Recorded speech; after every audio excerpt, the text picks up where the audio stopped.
Time now for Morning Rounds with CBS News Chief Medical Correspondent Dr. John Lapook and CBS News contributor Dr. Holly Phillips.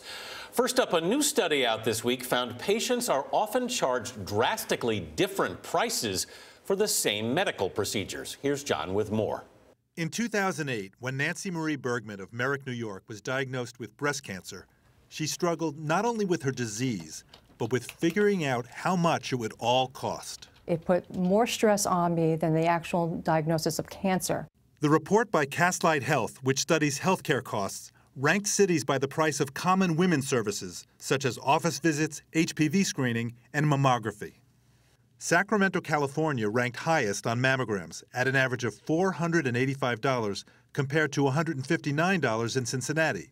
Michelle Scott is general counsel for Fair Health, a consumer organization that tries to make healthcare costs more transparent. Has there been anything that just knocked your socks off? I think sometimes the fact that there are such disparities in pricing and that they can occur within blocks of each other. For example, a mammogram done for suspected cancer where Bergman lives costs $211. But 30 miles away in Teaneck, New Jersey, the same test is $95. Why is there such a wide range of prices for the same procedure? There's a wide range because there are a lot of different circumstances, and the costs may be driven up by other factors: overhead, rental considerations, and the methods that different doctors use to perform the procedures.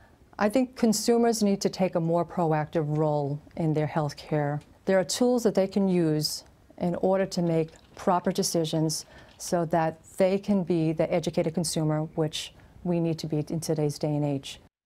John, to her point, what can you do to learn more about the cost of these services? There are these online tools, and in fact, that's how we did it for the piece. We compared Merrick and Teaneck, New Jersey, and we just plugged in zip code and are you insured and what's the procedure code, and it told us what the price was. And in addition to that, you really need to do some footwork, which is the last thing you want to do when you just have been given a diagnosis, right?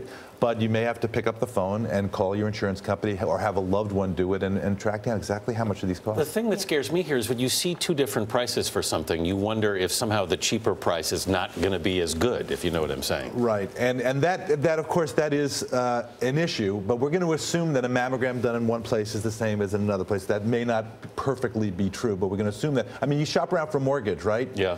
If you get a 4% mortgage or a 5% mortgage, you take the 4% mortgage, right? I mean, money is money, and hopefully there is this quality of care that's the same across the board. It's not always. Can you ever ask your doctor? Can you ever just say it's cheaper over there? Can you match that price, or is that not a conversation you should have? Well, you know, it's also not only doctors. Sometimes it's radiologic centers, or sometimes it's places where your doctor might refer you. I would say it's even more important for women to really do these price comparisons, even though the discrepancies are there for testing that happens for men.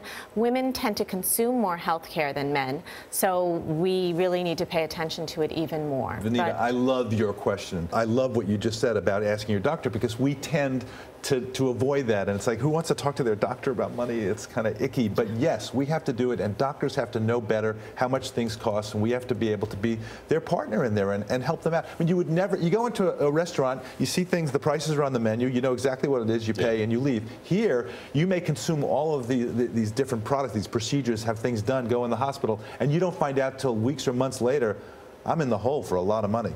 Well, next up, a federal food fight. The 2015 dietary guidelines for Americans are expected by the end of the year.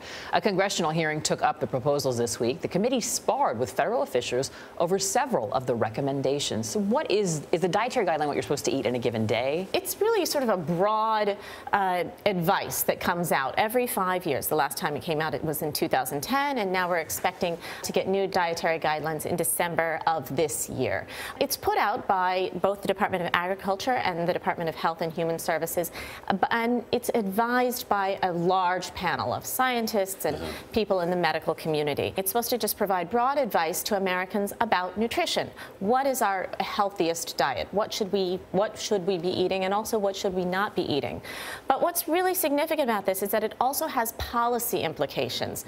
The dietary guidelines inform to some degree what's in school lunches, for example, or what food stamps can cover. So because of that, the guidelines are always the target of lobbying groups. Yeah. Already, even though the new guidelines aren't out, the meat industry, the sugar industry has already tried to kind of discredit the upcoming guidelines by saying, oh, it's outdated science, don't listen to them. So what are some of the more highly debated proposals this year, John? Well, and they are highly debated. You know, there have been more than 29,000 public comments since this was released. Some of them are not too controversial. Everybody agrees, you know, you can eat more fruits and vegetables, whole grains. Then there's dairy.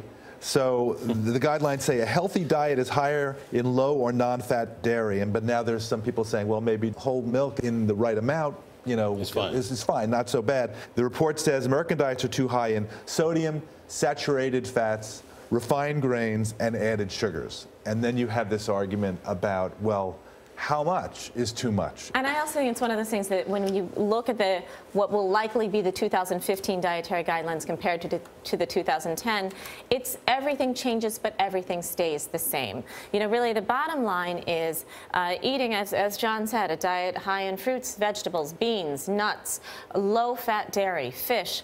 We know this type of diet cuts down on conditions like diabetes, heart disease, certain cancers, and avoiding things like sugar, fat, processed foods really only has upside. Eat real food, and by the way, if you look at the label and your grandmother would not have recognized a bunch of the stuff there, maybe it's not the best thing to eat. Eat real food. I like that advice. Finally, as Michael Pollan. I can't take credit. Michael Pollan. Finally, as if we needed another reason to hit the hay a little earlier, a new study finds weight gain may be linked to late bedtimes. Researchers analyzed data from more than 3,300 preteens, teenagers, and adults.